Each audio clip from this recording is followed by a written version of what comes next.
Hello, and thanks for joining us for today's program, Designer Drugs, The New Frontier.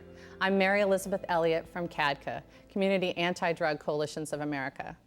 Today we're talking about drugs that are created to get around existing drug laws and are sold with names like bath salts, spice, and plant food. The packages are often marked not for human consumption to skirt laws. Manufacturers make them by modifying the chemical structure of an existing drug. These aren't the aromatic salts that you put in your bath or incense that you burn in your house. Here's why we're so concerned about this growing type of drug. Their use is skyrocketing. In 2010, poison centers across the nation received almost 3,000 calls about synthetic marijuana. Through October of 2011, they'd received almost twice as many calls. As for bath salts, poison centers received 303 calls in 2010, and through October of 2011, they'd received more than 5,600 calls. That's quite an increase. Numbers like that are the reason that I'm here today with a great panel of experts. Dr. Mark Ryan has experienced some of these calls to the Poison Center firsthand as the director of the Louisiana Poison Center. Gary Boggs is a special agent for the Office of Diversion Control for the U.S. Drug Enforcement Administration, the DEA. And Aaron Bizak has seen the impact of these drugs on his community as president of the North Coastal Prevention Coalition in Vista, California. Welcome to everyone. We hear the terms synthetic marijuana, synthetic LSD, synthetic cocaine. What are we really talking about here? Well, I think we're talking about essentially two different classes of chemicals, synthetic cannabinoids and synthetic cathinones. Most of those are just synthetic chemicals that were developed in the lab for research, and that's where they were developed in intent for those to be used as research chemicals. They're not intended at this particular juncture to be used for any type of medical purposes. They're not intended for recreational purposes, and they're simply just being abused right now, and a lot of it's through misinformation. So let's define those two terms a little bit more in detail. Mark, if you can for us, what are cannabinoids? Cannabinoids, an oid, something that's like something else, are like marijuana. These substances are similar to THC and the compounds that you find in marijuana. They act on the same areas of your brain that marijuana does in hopes of eliciting the same response that marijuana does. But these are different chemicals, so they have the potential to cause very different symptoms. And for the cathinones, how do we really describe that, cathinones? Yeah, the cathinone itself comes from a plant called the cat plant that grows mainly in Western Africa. Cat's been around for a while. Cathinone has been abused for many years, stimulant, kind of like cocaine in South America. These derivatives of cathinone, again, are lab-created modifications of that chemical structure. These substances have never been tested on humans, so again, we really don't know what some of them can do, and that's what we've seen in some cases. Very different effects. And Gary, when did we first really notice that these designer drugs were out there? When did you first hear of them? Well, we first started realizing that we had a new phenomenon, a new trend around 2009. There was seizures at the border of some of the chemicals that were coming into the country, and after analysis of them, we realized this was something new, a new trend that was developing. And since that time, it's absolutely spread phenomenally.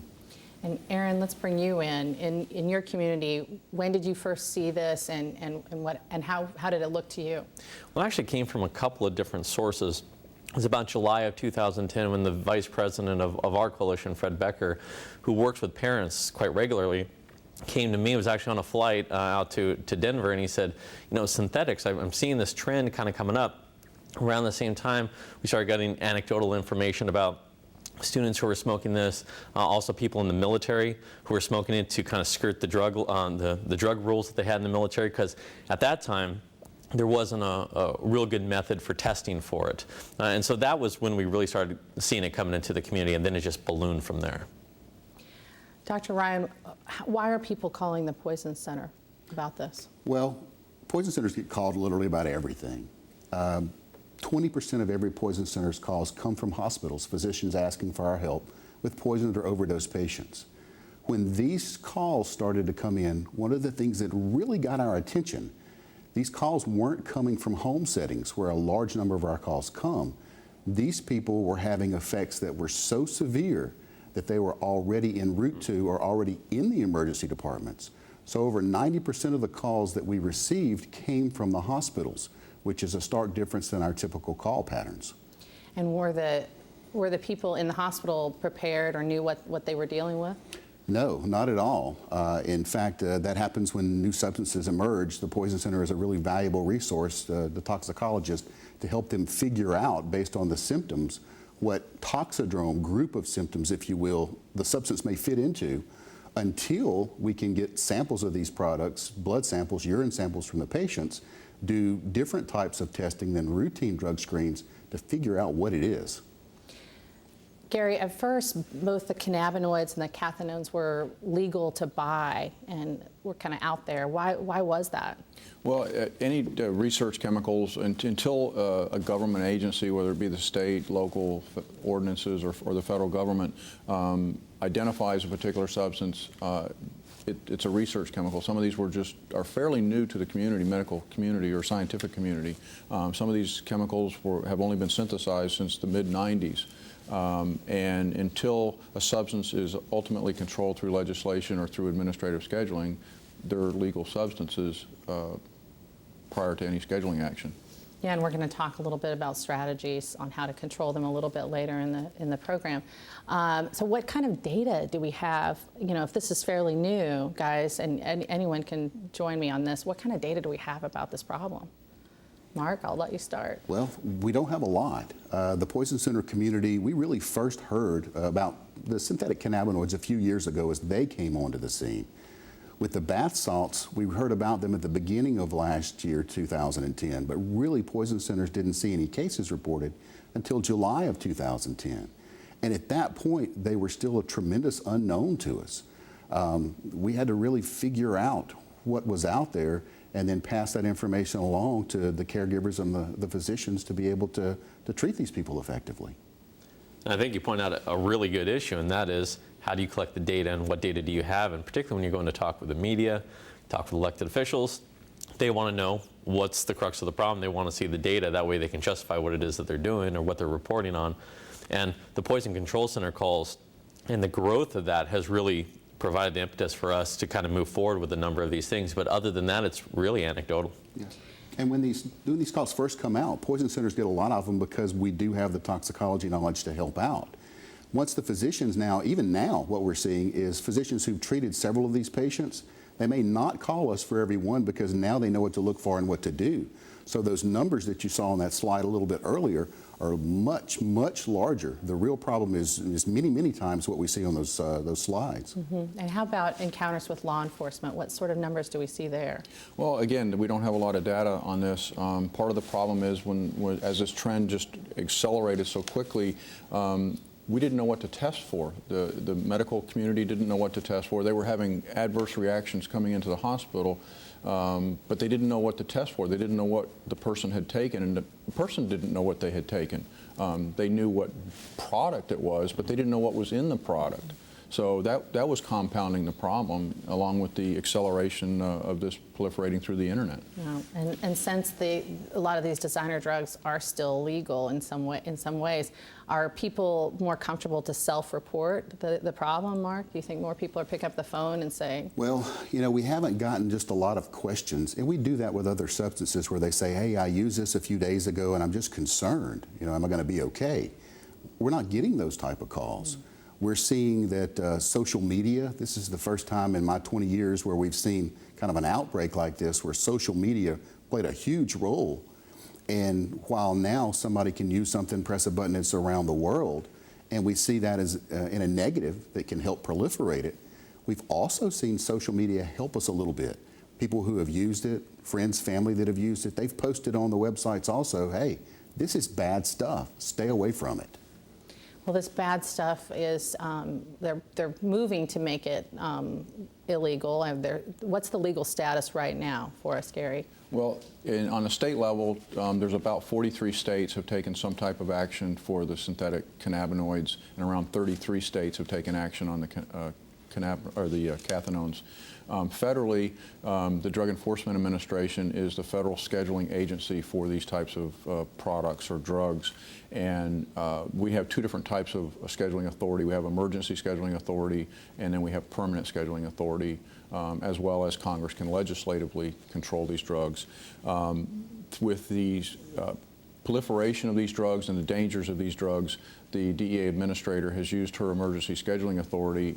In March of this year, she scheduled 5 of the cannabinoids that we were seeing, and then as recently as October of this year, she again used her scheduling authority to emergency schedule 3 of the primary cathinones while we move forward on a permanent scheduling action. And once we've done that, there still needs to be a lot of action locally, right? Aaron, what are you seeing in your community?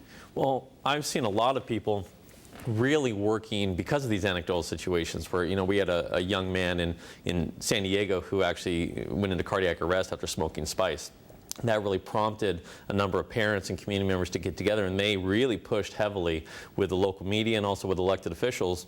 And that was very successful in that we passed in California the first legislation banning the sale of spice or synthetic, marijuana and also bath salts earlier in 2011. Actually, it was a few months ago. And so the problem is that it's left it open for possession. They did not ban possession, and so the local city councils and the coalitions and the community are working through local city councils to ban possession of both of those drugs. The challenge really remains in law enforcement, particularly at a time with reduced budgets and things of that nature. The last thing that they want to do is enforce something else. Well, we're going to talk more about some strategies that coalitions can use. But let's go back a little bit, because I want to know really sort of the history behind this. So who came up with these drugs? Where do they come from? Well, a lot of the synthetic cannabinoids, the chemical names for some of them are JWH-018, JWH-73, and the list goes on and on. JWH stands for John W. Huffman. He was an organic chemist at Clemson University, and he and his students came up with some of the synthesis of these chemicals. There are other chemicals out there, CP47497. Chemical was developed by Pfizer, and CP stands for Charles Pfizer of the Pfizer Corporation. There's some HU-210 products that was synthesized in the Hebrew University. There's just a wide variety of these chemicals out there. Most of them were made in the scientific community for research, and that's all they were developed for. They were developed there, but now who is really driving the sales? Well, you have a lot of unscrupulous chemists that continue to latch on to the chemical structures of these and make them in clandestine settings. Countries like China, Pakistan, India either manufacture them or are involved in the transportation and sale from country to country. And then they're brought into the United States, where they may go to an underground lab, if you will, for then repackaging into what you would see on a retail shelf. And they've really marketed them in really creative ways. Aaron, what are some of the other names that you've seen out there in the community? Well, we've seen Spice and K2. We've seen some that have references to the movie Scarface. I mean, they don't even pretend that it's jewelry cleaner anymore. They know what it is. They know that it's a stimulant for bath salts, and they know that it's a synthetic cannabis for marijuana. And so we see them marketing it. They're typically sold at the same locations as tobacco and things of that nature, at neighborhood markets and liquor stores and places like that. The problem is that a lot of them are really marketed towards children. I mean, they're blueberry flavored or pineapple flavored and things of that nature. We actually had one case in our area that was right next to the candy section in a liquor store. Wow. So, and let's get a picture of who's using this. What are you seeing, Mark, in terms of, and anyone, in terms of what age group are we talking about that's abusing these drugs? Well, we've seen as young as 12 years old as 64 years old, but the largest concentration seems to be in the 24 to 34 age range. And Aaron, is that what you're seeing too in California? We're seeing that too. We're seeing it's rising in the high schools, but we're really seeing it in that age group, and I think 21 to like 31, kind of that age range. And a lot of it has to do with, my personal opinion is due to drug policies at businesses and whatnot. These are people that are going to work, they want a similar high to marijuana and things of that nature, and it hasn't been readily tested in the past, and so they've gone to this, but they're seeing these tremendous side effects from it. Wow. Well, bath salts have hit one area of the country particularly hard. Just like in any other city, police, medical personnel, and coalitions in Bangor, Maine had to deal with drug users. They knew what to do until bath salts came along.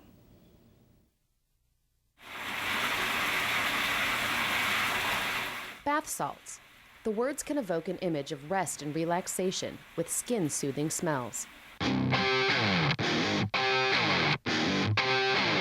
But those same words can also mean something very different, and the effects of the designer drug called bath salts are far from relaxing. In early 2011, bath salts took the area around Bangor, Maine by surprise. It kind of snowballed, and it actually came on pretty quick. We had 3 cases within a week, and within a month's period, the cases absolutely tripled in the numbers that we were dealing with, and then it became an everyday occurrence. Law enforcement officers would respond to calls of people doing strange things. We saw initially bizarre behavior that was hard to understand, and we obviously knew a lot of the calls were some type of drugs. At the time, many of the calls that we received were not law enforcement calls per se. They were medical distress calls, people that appeared to be in danger, whether they were acting bizarre, maybe walking in the street naked. It took teamwork to figure out what Bangor was dealing with, and that presented a unique opportunity. We saw this for the first time. So we had an opportunity here to be on the front end, to be proactive, to treat a drug, and maybe mitigate some of the effects of it before it gets to a point where it's so proliferated that you can't do anything about it. Nobody knows exactly why Bangor saw so much so fast. Was it because of the large number of opiate users in the area? The cheap price? The fact it was not detectable on drug tests? But we don't know why it started here. We can make some assumptions, we can guess at it, but that's going to be the best we can do. And frankly, it doesn't matter to me now why it's here. It is here, and now it's becoming more widespread. That's what we need to deal with. That's what we need to focus our energies on. Bath salts were legal and easy to find on the streets or in stores. But legal didn't mean safe, and many people ended up in hospital emergency rooms, meaning doctors had to figure out how to treat them. And at first, we really didn't know what this was. These patients looked almost like psychiatric patients having their first psychotic break of paranoid schizophrenia. So we weren't sure what we were dealing with. But then we saw more and more of them. Standard emergency treatments for psychotic patients didn't seem to work. Suddenly we had to change our approach, and we were giving more and more and more medication, and then different classes of medications, and realized that this was not something typical for us. Emergency departments were seeing 6 to 8 cases a day, monopolizing ER resources. Because of the severity of each case, bath salt patients require care from several physicians, nurses, and other staff. We started to see more and more people coming in, and they were saying they were using monkey dust or bath salts or white ivory, and we weren't sure what those were. Soon, doctors and law enforcement officers learned bath salts could cause extreme symptoms. When individuals use bath salts, or one of the components of bath salts, they can develop a variety of psychiatric symptoms. They include agitation. We're talking about extreme agitation where they develop superhuman strength sometimes, and they would be so paranoid and psychotic from the influence of the drug that they would end up, for example, carrying guns and knives to protect themselves, rip off kitchen sinks, and destroy property just so that they can be safe from whatever harm they perceive it to be. A person with these symptoms can put the public, medical staff, and law enforcement in danger. When we started hearing from the people on the street, this stuff is bad, then we realized as a supervisory staff, as an administration, that we needed to take a harder look at this and decide what is it first and what do we do with it. One of the first things to do was to train the law enforcement community. We've done in-house, we've done roll call training several times for each crew. And then outside agencies, we've been doing a lot of that as well. So we get all of our officers trained up, what they're looking for. We talked a lot about what's going on. We got the school department involved pretty quick, let them know what we're looking at. local agencies, EMS, we get them on board, so we're all mixed and got our notes together and started looking at this as one group. Posters began circulating, public meetings started happening, and information began to emerge. We took a community response out of necessity. We saw ourselves as the community that had these drugs just fall out of the sky and land on us. It was luck of the draw, unluck of the draw. But when it happened, we felt that initially, right from the start, that we needed to make people aware of what this drug was and what the response was. And in order to protect the public, it was making sure that we didn't bury our heads in the sand and that we were very upfront with people. Most users are adults, and many have used other drugs. But that doesn't mean people who work with Bangor area youth aren't keeping a close eye on bath salts. All other substances have started with an adult population, and they have eventually trickled down to teens, and so we needed to be prepared. We trained everyone, secretaries, custodians, maintenance people, hall monitors, educational technicians, school nurses, school guidance counselors, everyone, administrators, teachers. They appreciated the training and being aware. The training didn't stop with school faculty and staff. We also have held sessions in which we have informed students going from grade 6 to grade 12 in assembly formats whenever we had time available in our day.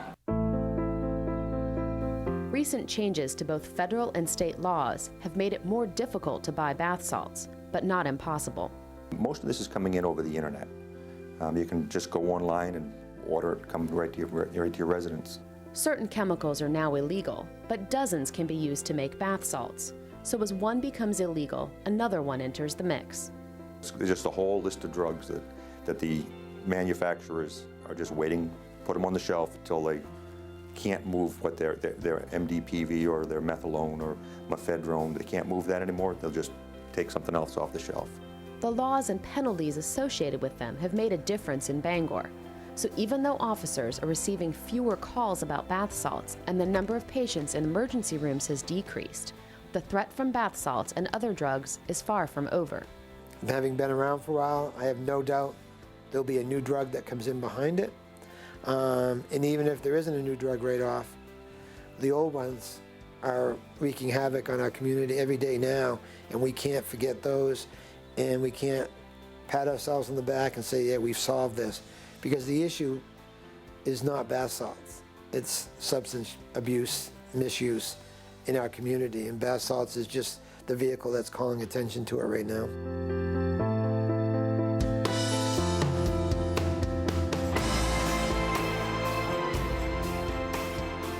Think of what's happening in Maine.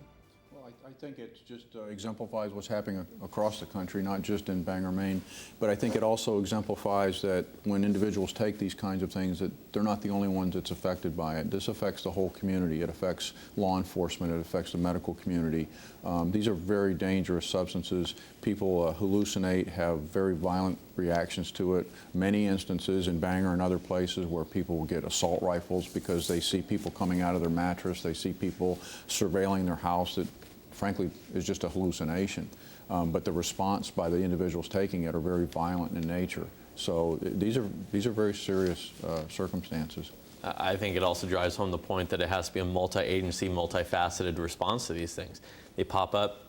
It can't simply be law enforcement. It can't simply be health. It can't simply be prevention. It has to be all those folks working together collaboratively to make sure that the public is aware of these things to try and get it out of the community. Just like with the synthetic marijuana compounds that started in a certain area, I think it was around Missouri, and blossomed across the country. Bath salts started mainly in the South, and then the bloom occurred, and it's now getting to in places like Maine. It's in every state now. And when they were talking about the folks coming in and looking like they had a psychotic break, you were nodding your head to that, Mark. Yeah, when this first happened in my state in September of 2010, and the number of calls grew dramatically to well over 100 calls in December of that year, I reached out to other poison centers around the country, and well, most of them, New York, California, said, we don't know what you're talking about. So I started to do quite a bit of research, and we saw so many cases that we were able to put together some information fairly quickly on what we were seeing and put that out to all the other poison centers, so when it got to their areas, they would more easily recognize what was going on and possibly could do some work beforehand to let their hospitals know what may be coming their way. The other thing I was thinking about is not only the dangers, but the costs associated, the strain on our medical community and on our law enforcement, because it takes more people to deal with these drug abusing people that are coming in with this stuff. So pretty serious. So let's get a little bit more information for our viewers about bath salts and spice, so understanding the two. What about the cannabinoids, the spice? What is it made of? Well, the cannabinoids, again, are chemical substances that are similar to THC and the other components that come from marijuana. Dr. Huffman, other researchers in their labs form these new compounds, and what they're doing is starting research to see if potentially down the road they could become drugs that are marketed and useful to us as humans. Much the same thing with the cathinones. With these designer drugs, as we call them, some of them are drugs that are already out there and they're altered to hopefully get the same type of effect. With some of them, they're created specifically to be abused because they feel like they know what the chemical once created will do to a person. But, and that's a distinction to make. Some people believe that the synthetic marijuana and the cathinones are one and the same. They're very different compounds. They're very different. And Aaron, I know you take offense to the term synthetic marijuana. Why is that? Well, I just think that they're different. And in California, you have a prevalence or a normalization of marijuana because of the burgeoning medical marijuana, so-called medical marijuana industry. And so I think that people generally in public have a pretty benign approach to marijuana, and so they might have a benign approach to synthetic marijuana. And to make it clear, this is not like marijuana. The reaction is not like marijuana. Is that right, Mark? Well, true. I mean, marijuana's been around for a very long time. So there's so much experience with it from a symptom standpoint that people feel pretty comfortable that you know what's going to happen. Well, a lot of these people have nausea and vomiting, which isn't typical. Some of them have some psychosis, which isn't typical. Some have seizure-like activity. Some have reported, true seizures, and that's not something we usually see with marijuana itself. So again, people may know what marijuana does, but they don't know what this may do. And Gary, are there other synthetic drugs out there now? Well, synthetic drugs are not necessarily new. I mean, LSD, methamphetamine, those are all synthetic drugs. This is has a different nuance, and for the most part that we can tell, this is the first time it's basically sold at retail, where you actually can walk into a liquor store, you walk into a head shop or things like that, and it's on the rack and sold there. And I think the misperception is because it's sold in this setting that it gives the inference that, well, it must be okay. Legal means that it's safe. And this is an unregulated, unlicensed industry.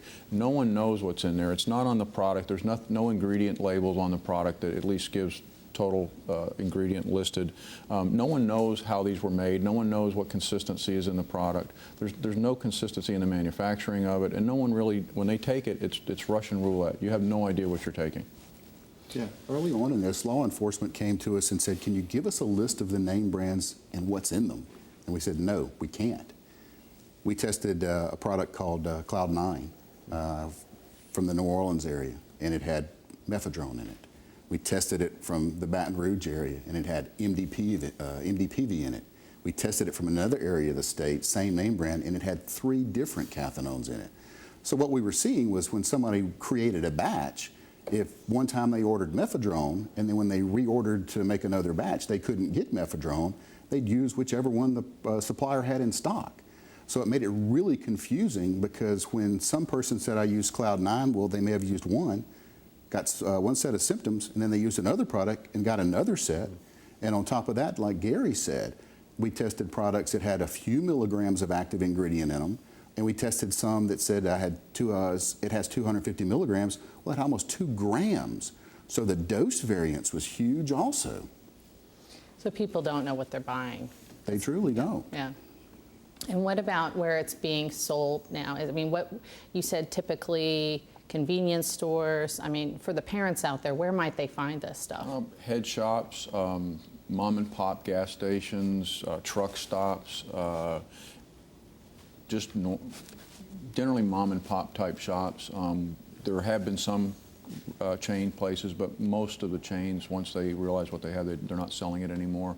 Most of this is a mom and pop type shop, a gas station, a head shop, liquor store, something like that. People really need to be very vigilant out there.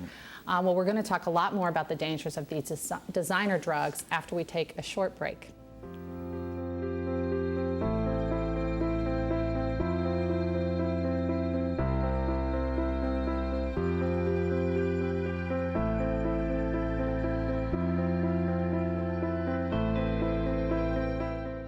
Honey, this is your mother. I want you to listen to the sound of my voice. Don't do drugs.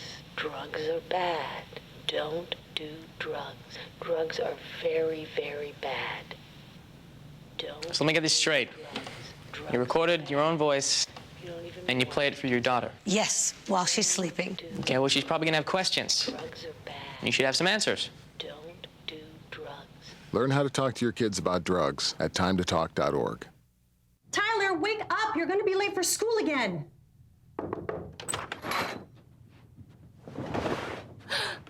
Where is my son? Mom, leave me alone. Mom, who are you? Where is he? Can't you just let me sleep? What's wrong with you? This family is so lame.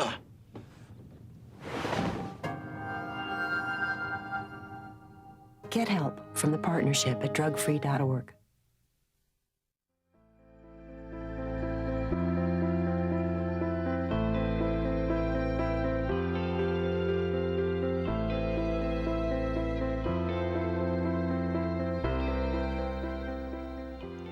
Welcome back. Let's talk why these designer drugs are so dangerous. Are they different than other drugs? I think that they're in different categories, but they're both uniquely dangerous in and of themselves. They cause different reactions and different reactions within different individuals. So I don't. Yeah, and every time you make a new one of these, I mean, it may be similar to what you started with, but every time you put a different chemical group on a different position of that molecule, it's a very different substance. So how it acts once somebody puts it in their body can be really very, very different. And one of the things we ran into is these things have never been tested.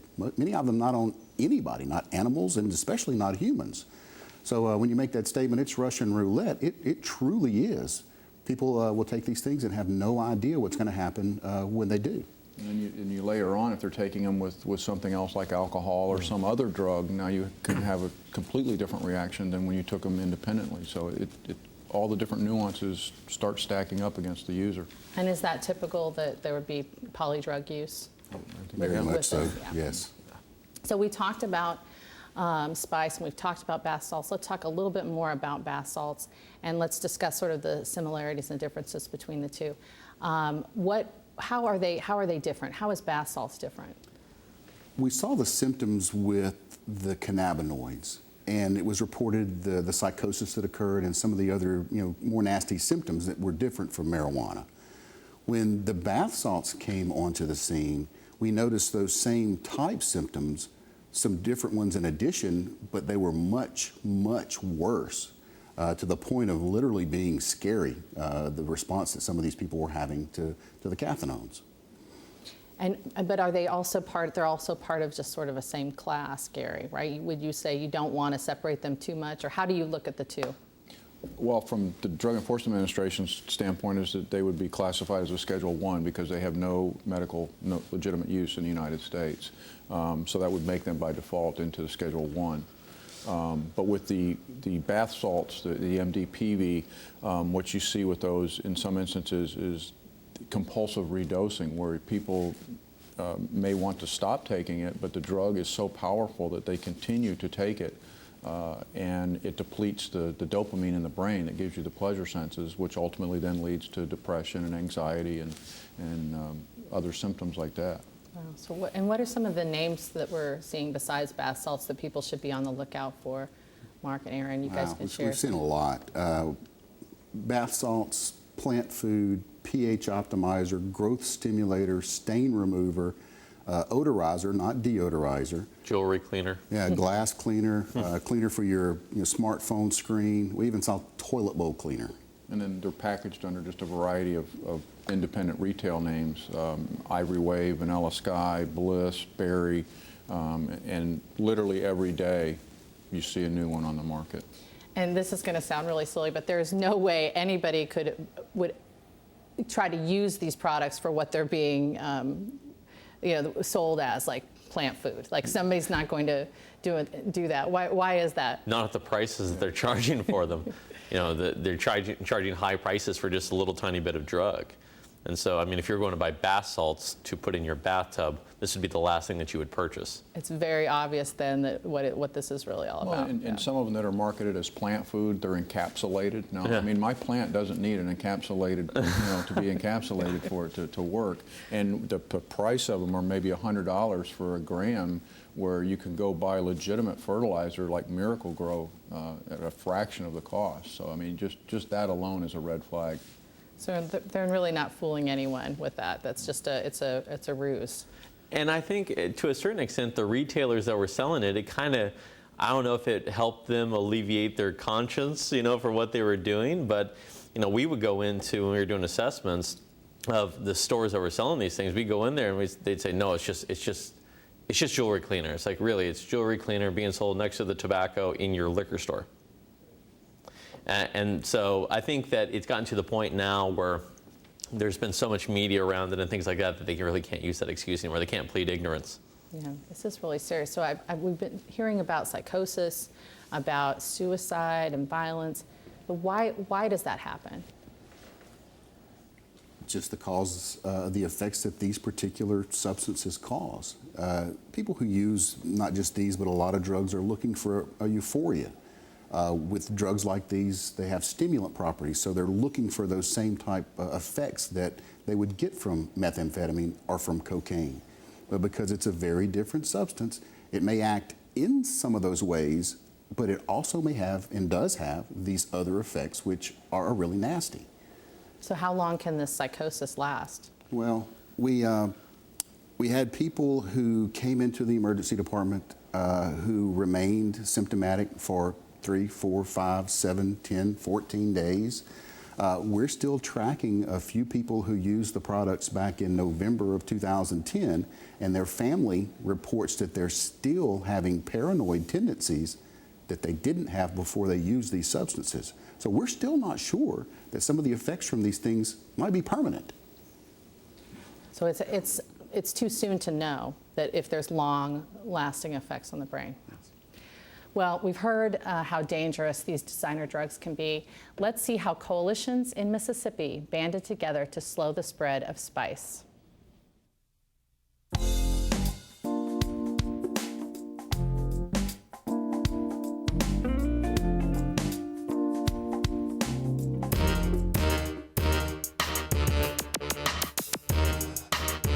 Pretty packages say it's herbal incense and not for human consumption. But the people who smoke it know it causes quite a high.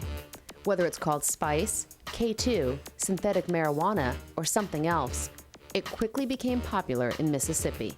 We actually arrested a couple of street-level marijuana dealers, and they had spice. They had marijuana in one pocket and spice in the other. And that also told us that we had the beginnings of a real problem. The effects of smoking spice are similar to those associated with marijuana and can include rapid heart rate, loss of consciousness, and paranoia, and most drug tests don't detect it. People around the state of Mississippi began to notice it, how easy it was to get. I think the danger of spice itself and the access of spice is what scared everybody the most. I believe that if you can go in a convenience store and buy it, when you buy a candy bar, there's a problem. Because access is something that you don't want these youth to have. Because if they can get their hands on anything, and it's the simplest thing they can get their hands on, then you really have a problem. People began to look for information and reached out to each other. We immediately started trying to determine if there was anyone else around, from our perspective here, if there was anyone else around the country that were having these problems, and when we found that there were. There other people were just as concerned as we were.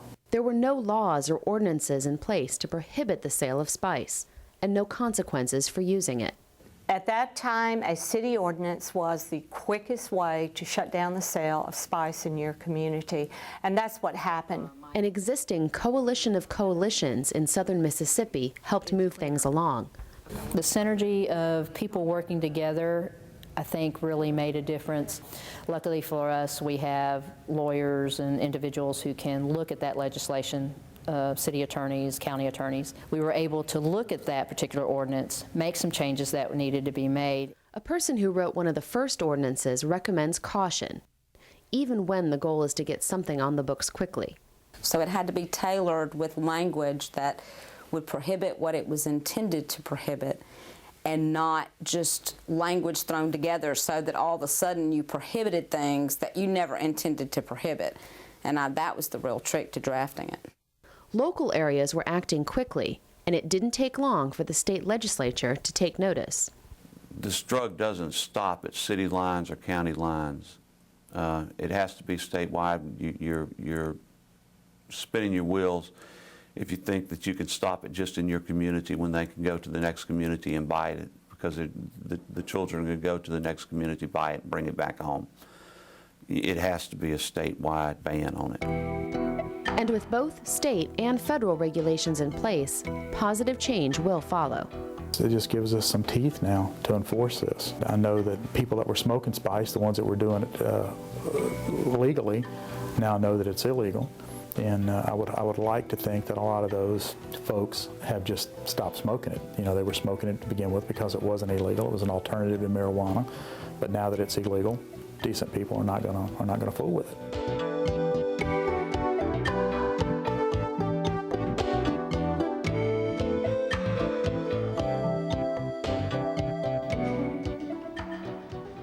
Wow, so local ordinances really seem to get the ball rolling in Mississippi. How can that help, Aaron? Well, I think local ordinances are a good way to really coalesce people around a common cause. At the statewide level, you know, particularly in larger states like California, it's very difficult to get legislation passed. There's major ideological battles and things of that nature going on. I know in San Diego County, there's been a grassroots organization called PASS, People Against Spice Sales, that originated because of this issue. And they've worked with the local elected officials to try and pass these ordinances. But just as the video said, if you pass one in one city but don't pass in the surrounding cities, they'll just simply move to the next one. So we've actually tried to undertake a more comprehensive strategy, and that is to get 4 of the larger anchor cities, so to speak, in the 4 corners of the county in San Diego to pass these ordinances and then have it trickle down to the other smaller cities.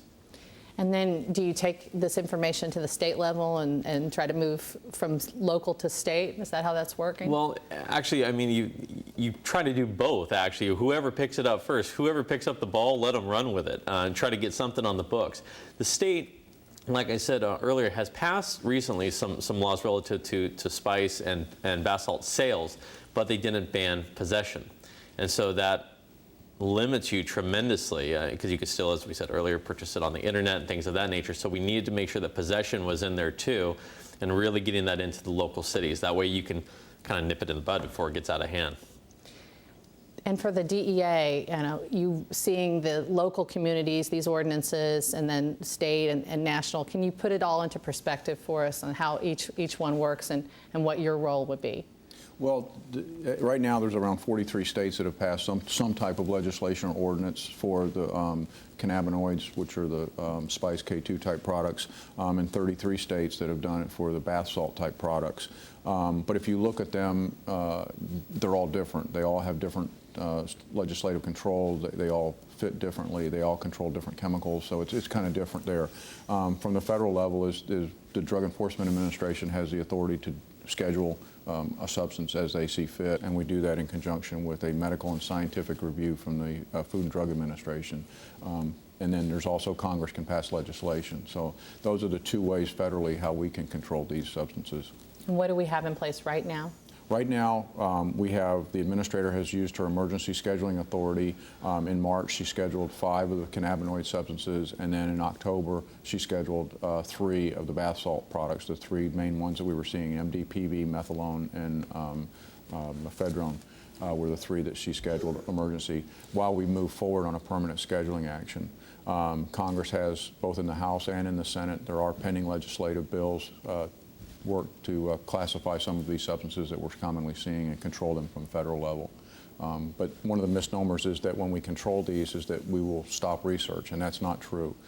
Just because we're controlling them, researchers can still conduct and continue to do research and ultimately decide what needs to be done from the scientific community. So they can still do that. So the laws are not out there. These laws that are being put in place will not outlaw these chemicals entirely, or they'll place restrictions upon them? It places restrictions on them. Right. It would place them right now, because there's no scientific medical use for them, it would place them in Schedule 1.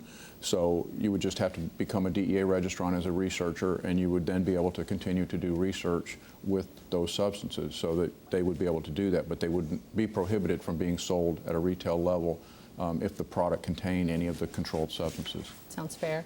So how do we prepare for the next big thing with designer drugs?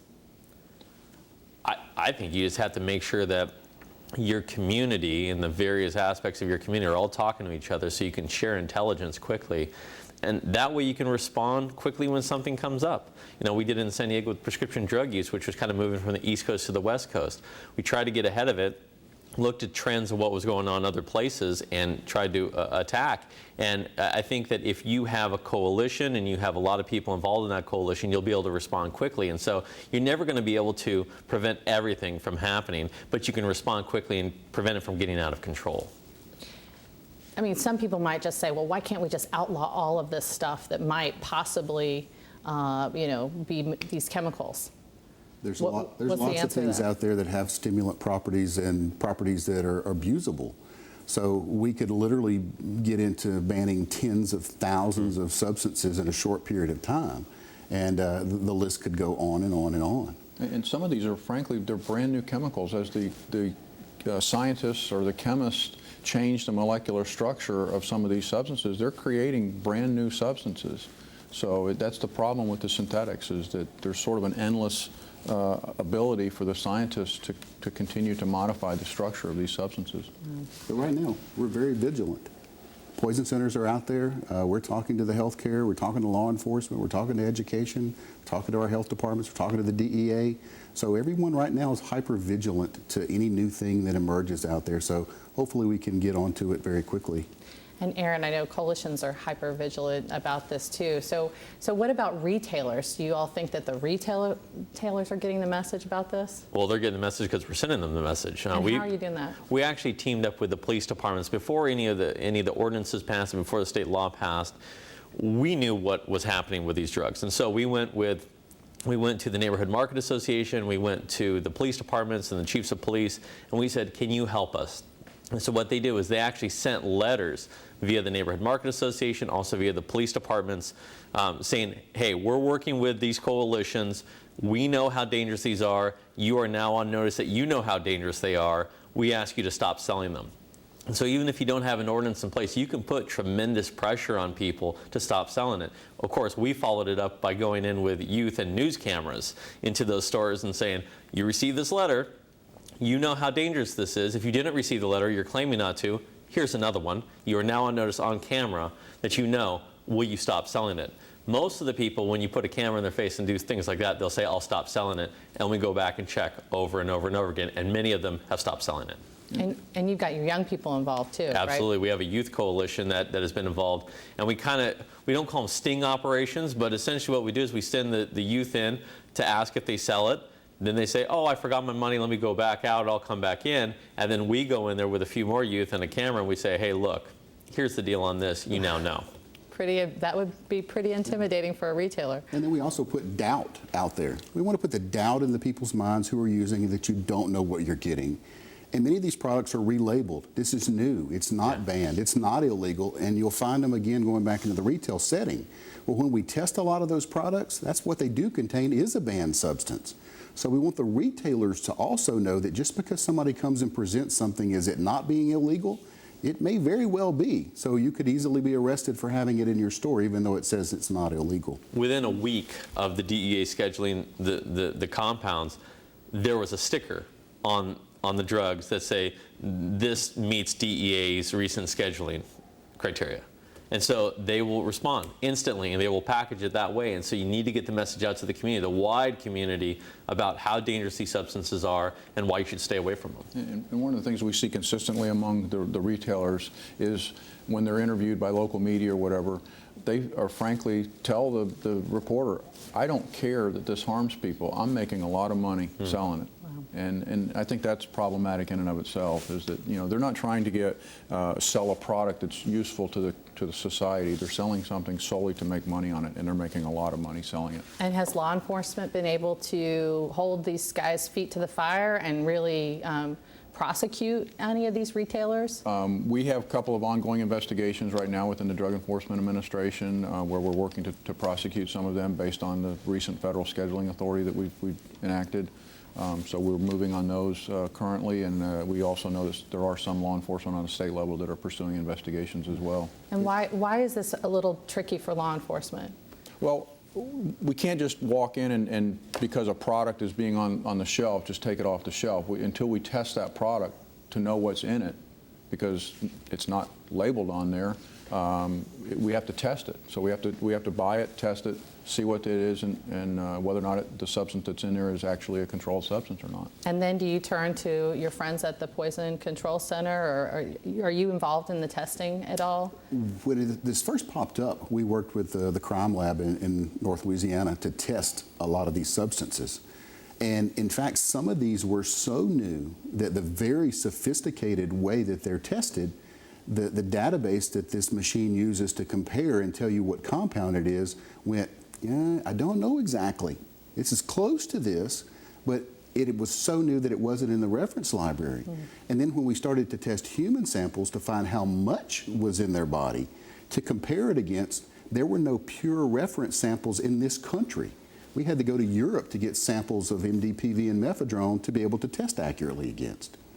This was actually one of the marketing strategies when this first came out, is that, you know, it's not going to be picked up on urinalysis screening, that people that are in drug courts, people that are on probation and parole, people that are in athletic or professional sports, in the military, people that are subjected to routine urinalysis screening, that was one of the reasons that they were marketing this, is to hit a niche out there of people that still wanted to get high, but were subject to testing, and so here's something that they could use that wasn't typically being tested for because no one knew to test for it. Even one of the minor league prospects for the San Diego Padres was busted for having this stuff in his system because he was using it because it got around the tests that were done through Major League Baseball. So for drug testing, it truly is not part of the screening process right now, or is it showing up as something? Well, it's not part of the routine urine drug screens that are done for a panel of drugs, say in the emergency department, if they're not sure what you took or they're looking for things, but it is detectable. So now if you come in and the police say you've been running down the street naked, or you were shooting up your house or seeing monsters or demons, they go, that could be bath salts or spice. Ask for that test, and it's easy to find. And what about field tests for law enforcement, Gary? Yeah, I mean, for the traditional drugs, the cocaine and marijuana and other things that the police officers on the front lines see done day to day, there are field tests for that. There's not field tests that have been developed yet for many of these particular drugs out there. So are they looking into doing that? I think they are, and that's one of the challenges for enforcement. You could put these laws on the books, you could put ordinances in place, but unless the law enforcement has some way of actually doing that, it's very difficult for them to eventually get to the point where it's prosecuted. We're also seeing, Mel, that some companies are putting these as part of their standard pre-employment drug tests now. So it's coming. Well, we also need to put it on our youth surveys, do we not?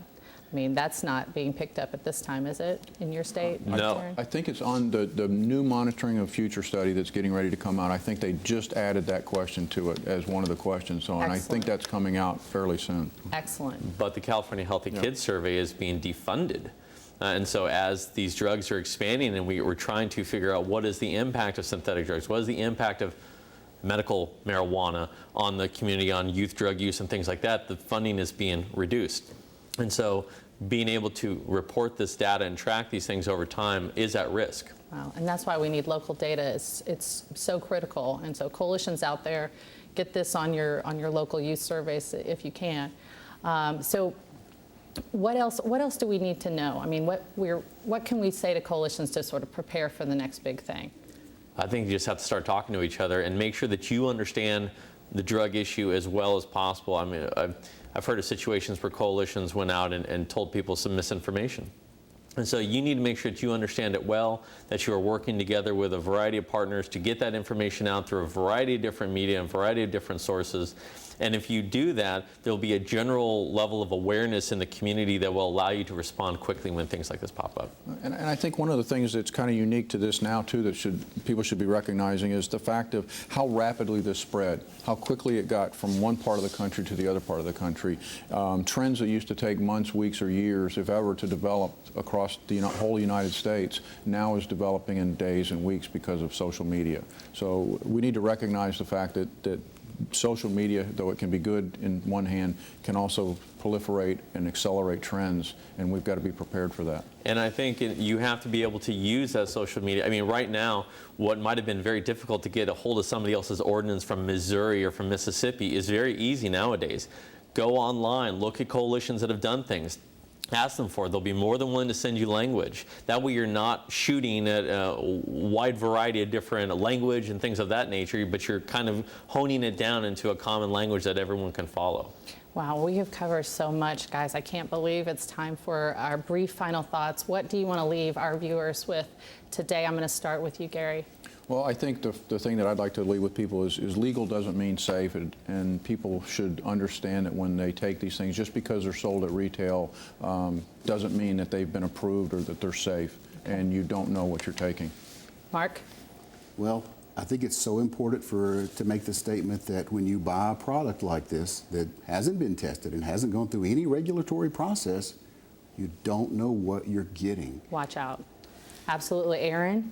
I think people have to understand that it's not overwhelming, that you can actually make positive change in your community, and you have to understand what it is that you're fighting and come up with creative strategies to address it.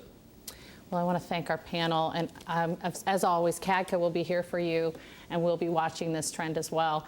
That's all the time we have for today. We're going to leave you with some resources that you might find helpful on the website as you do your own research. Please keep watching. Thanks.